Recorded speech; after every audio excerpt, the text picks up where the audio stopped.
Have you ever sat down for a meal feeling ready to enjoy your favorite dish, only to stop after just a few bites because you already feel full? Maybe you pushed the plate away thinking you just weren't that hungry. But what if that early sense of fullness wasn't just a quirk of your appetite? What if it was your body waving a little red flag, gently alerting you that something deeper might be going on? For many adults over 60, this feeling of fullness too soon is often brushed off. You tell yourself it's just age, or maybe you didn't sleep well, or maybe it's because you had a late breakfast. But over time, when meals keep getting shorter and your energy starts to dip when your clothes feel looser and your strength slowly fades, it becomes harder to ignore. That quiet message from your body grows louder. And the truth is, early satiety, that's the medical name for feeling full too quickly, might be trying to protect you. It's not just about your stomach. It's about your health, your strength, and even your longevity. Let me tell you about Harold, a 76-year-old retired construction manager. Harold was never one to fuss over meals. He liked his eggs in the morning, a sandwich for lunch, and something simple at dinner.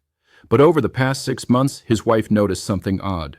He'd sit down for dinner, take a few bites of roast chicken or vegetables, then push the plate away with a shrug. "I'm full," he'd say. "Don't worry." But she worried. His pants started sagging at the waist. He moved slower. He even tripped once on the stairs. When he finally saw a doctor, they discovered something surprising, a condition called gastroparesis. It means the stomach muscles slow down, making digestion sluggish. It's common in older adults, especially those with diabetes or on certain medications. And it can make you feel full even when your stomach isn't actually full. Gastroparesis is just one example. There are other less-known reasons this could happen. Sometimes it's the result of inflammation in the stomach lining, known as gastritis. Other times it's due to low stomach acid, yes, low, not high, which becomes more common as we age.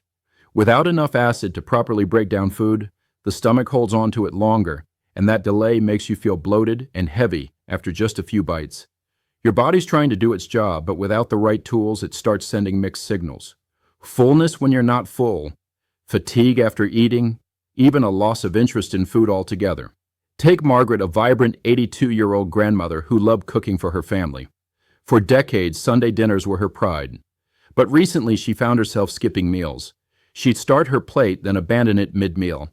Her daughter noticed her hands trembling as she lifted a teacup, and her voice had lost some of its strength. They thought it might just be age catching up. But a careful doctor visit revealed something simple but profound. Margaret was malnourished. Not from a lack of food, but from a lack of absorption. Her body wasn't getting the nutrients it needed because she was eating too little, too slowly, and too infrequently. And all of it began with that feeling of fullness too soon. So why does this matter? Because when older adults aren't eating enough, even if they think they are, their bodies begin to break down muscle for energy. That leads to weakness, slower recovery from illness, greater risk of falls, and even changes in mood and memory. The body is brilliant and resilient, but it needs fuel to keep you strong and sharp. If that fuel gets cut short by early satiety, day after day, the effects add up quietly, almost invisibly. Until one day, something small becomes something serious. But here's the good news. Once we understand what's happening, we can do something about it. Awareness is the first step, and the fact that you're still listening means you already care deeply about your health and your future. So let's talk about what you can actually do, if this sounds familiar. Start by paying attention to how your body responds to food. Keep a little notebook or even a note in your phone. Do you feel full after a few bites of certain foods? Does it happen more in the morning or evening? Are you feeling bloated, nauseous, or just uninterested? These clues matter. They help your doctor see the full picture instead of guessing based on a few symptoms. And think about your eating routine. Are you eating too quickly? Drinking too much water with meals? Are your meals too rich, too low in fiber, or lacking variety? All of these can influence how your stomach behaves. Sometimes smaller but more frequent meals can make a huge difference. Foods that are easy to digest, like oatmeal mashed sweet potatoes, poached eggs, or stewed vegetables, can be gentler on the system and still provide the energy your body needs. And don't forget to move. Gentle movement after meals, like walking slowly around your home or doing light stretching, helps your digestive system wake up. It encourages the stomach to move things along naturally. Even 10 minutes of mindful movement a few times a day can help ease that heavy stuck feeling many seniors quietly endure. If this is resonating with you, I'd love for you to comment with your age or where you're watching from. It's wonderful to know we are on this journey together.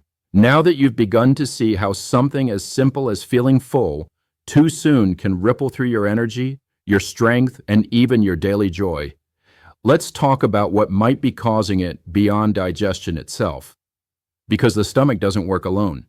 It's part of a much bigger story, one that involves your nerves, hormones, muscles, and even your emotions. And understanding how they all connect can give you the power to take back control, one meal and one moment at a time. Let's talk about nerves for a moment. Not the kind that make you anxious before a speech, but the literal nerves in your body that control how your organs work. One of the most important players here is the vagus nerve.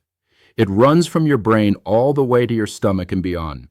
It's responsible for telling your stomach when to contract, when to release food into the small intestine, and even when to signal that you're hungry or full.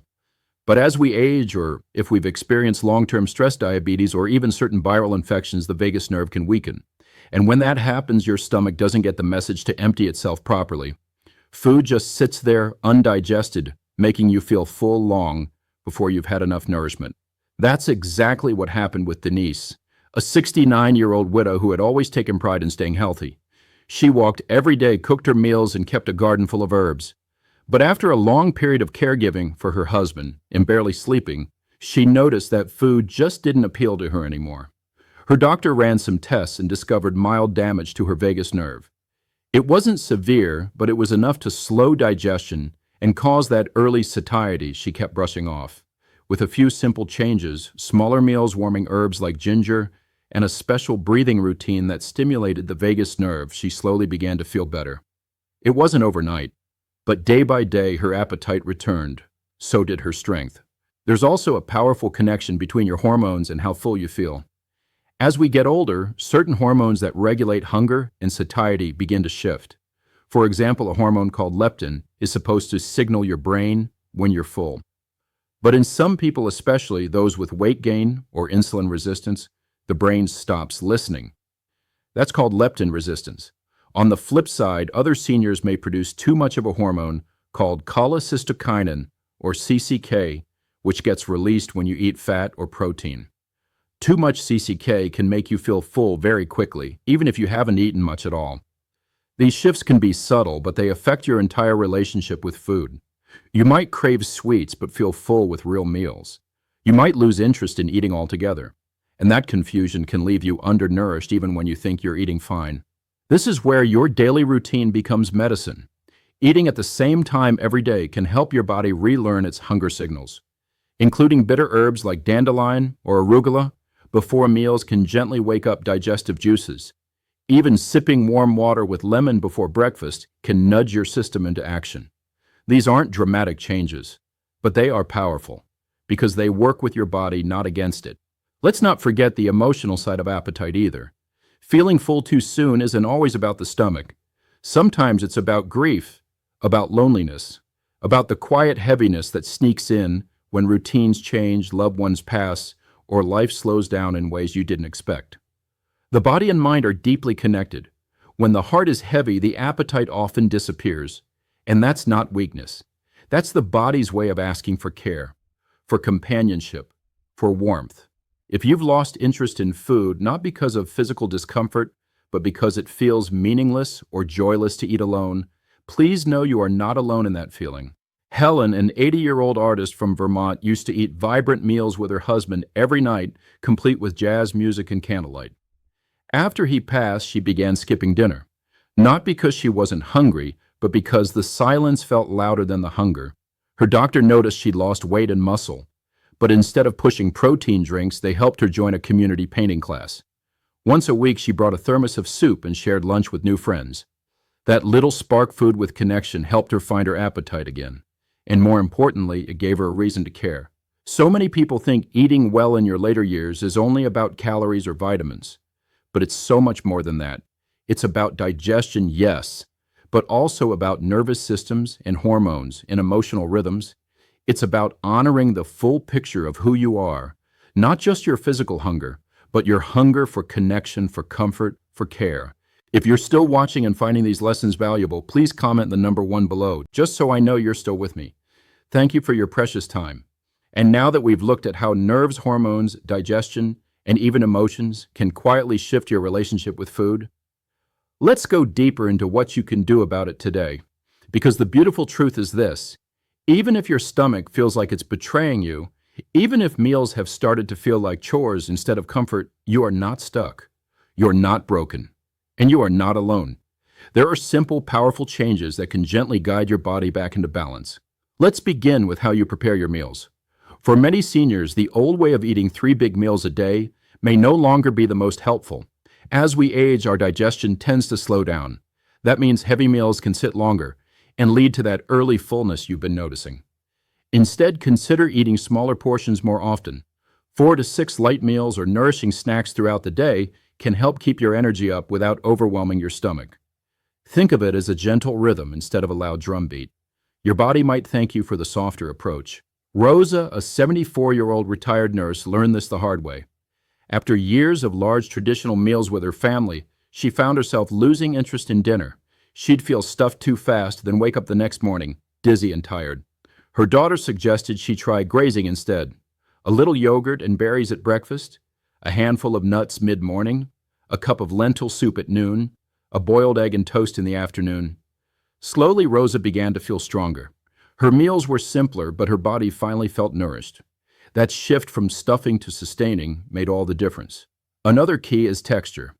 When digestion becomes sluggish, or your stomach empties more slowly, soft, easy-to-chew foods can help ease the load. Stewed fruits, mashed vegetables, well-cooked grains like oatmeal or quinoa, soft fish or blended soups can go a long way in making nutrients easier to absorb. Cold, hard, or dry foods may feel heavy or uncomfortable, especially if your stomach acid is low, something quite common after age 60. So instead of a cold sandwich, try a warm bowl of creamy soup. Instead of raw carrots, maybe gently steamed with a drizzle of olive oil. It's not about eating less. It's about eating in a way your body can accept and use. And speaking of warmth, don't underestimate the power of warm beverages before meals. A cup of warm water with ginger or fennel tea about 15 minutes before eating can awaken your digestive system. It tells your stomach gently that food is coming, that it's time to get ready. These small rituals done consistently can slowly retrain the body. They create a rhythm, a sense of order, and sometimes that's all your body needs to feel safe, prepared, and supported. Now let's talk about movement. You may not feel like doing jumping jacks after a meal, but even a slow 5-minute walk around your home or down your driveway can help stimulate your digestion. When we sit too long after eating, gravity isn't helping us. The food just lingers. But when we move even gently, we encourage the stomach to do its job. If walking isn't comfortable, you can try seated movements, gentle twisting motions or lifting your knees while seated, or slow stretches. Think of it as helping your body do what it wants to do anyway, not forcing it, just guiding it.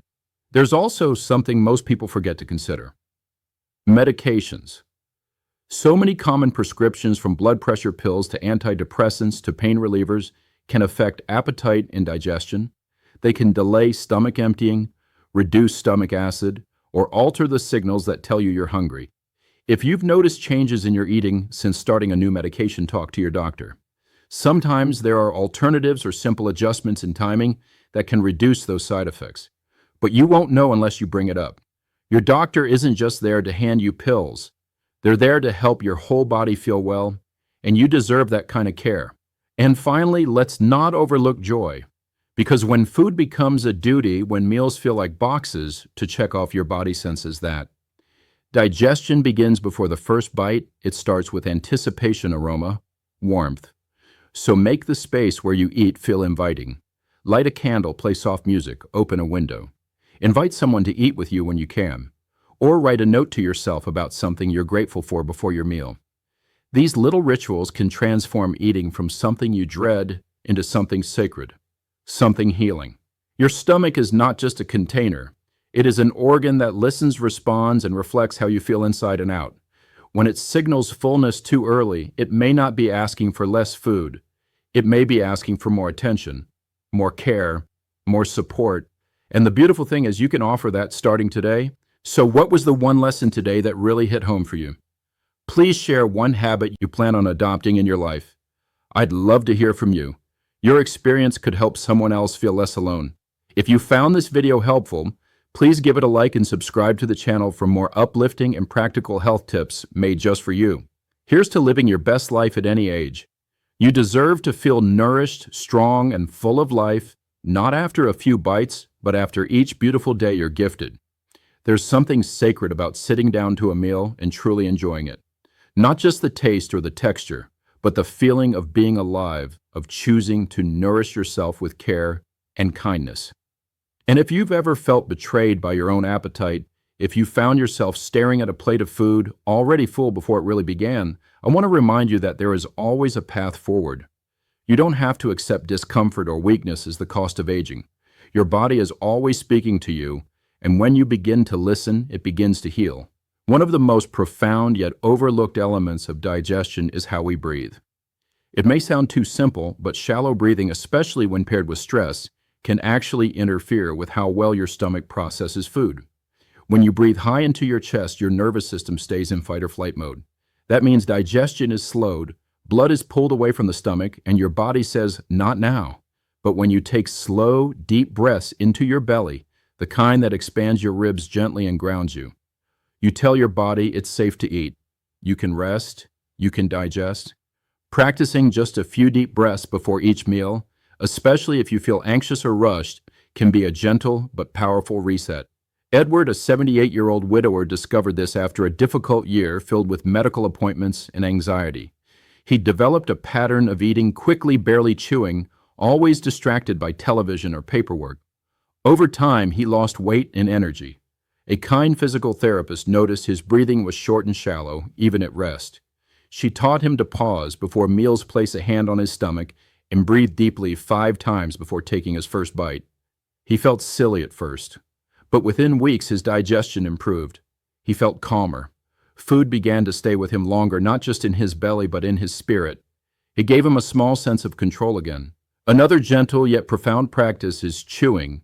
Not just moving food around in your mouth, but truly chewing slowly, mindfully, until your food is soft and nearly dissolved. Digestion begins in the mouth. Enzymes in your saliva break down starches and signal to your stomach what's coming. If you swallow too quickly, you skip this essential step, and your stomach must work harder. That strain can lead to delayed emptying, bloating, and of course, early fullness. But when you slow down and chew, you're not just helping your digestion. You're giving your mind a moment to catch up, your nervous system a chance to calm, and your body the space to actually enjoy what you're eating. If you've been battling early satiety or the feeling of being full after just a few bites, I want you to try something gentle for the next week. Sit down for 1 meal a day without distractions. No television, no scrolling, just you and your food. Before the first bite close, your eyes breathe deeply 5 times. Then eat slowly, chewing each bite with intention. Put your fork down between bites. Notice when your stomach begins to feel warm or settled. And when you're done, not stuffed, not starving, but satisfied, sit quietly for a few minutes and let your body begin to absorb. This small ritual can do more than any supplement ever could. Of course, some cases of early satiety require medical attention. There are rare but serious conditions that can affect stomach function, ulcers, tumors, and even certain types of cancer. If your fullness is accompanied by weight loss, vomiting, severe bloating, or pain, please do not wait. See a doctor. You deserve answers, not assumptions. But in most cases, this sensation is a gentle nudge from your body asking for support, a shift in how you eat, how you breathe, how you listen. And finally, let's talk about grace. Because the older we get, the more we realize that our relationship with food mirrors our relationship with life. If we rush, we miss the sweetness. If we ignore discomfort, it grows. But if we pause, if we bring softness into our habits, if we create small, sacred moments at the table, our health begins to reflect that care. You are not meant to feel weak. You are not meant to shrink yourself. You are meant to feel nourished, present, and whole. So be kind with yourself. Start small. A few bites eaten with love are worth more than a plate rushed through without joy. Let food become your medicine again, not just for your stomach, but for your soul. If this message brought you any peace today, I'd be honored if you left a comment to share how you're feeling. What part of this journey spoke to you most deeply? Do you see yourself trying one of these gentle changes this week? I read every word you write, and you are not alone in this. And if you'd like to continue receiving messages like this, filled with practical wisdom and heartfelt encouragement, please tap the like button and subscribe. Your support helps keep this space growing one heart at a time. Here's to meals that heal. Here's to breath that grounds. And here's to you living not just longer, but lighter, freer, and more fully than ever before.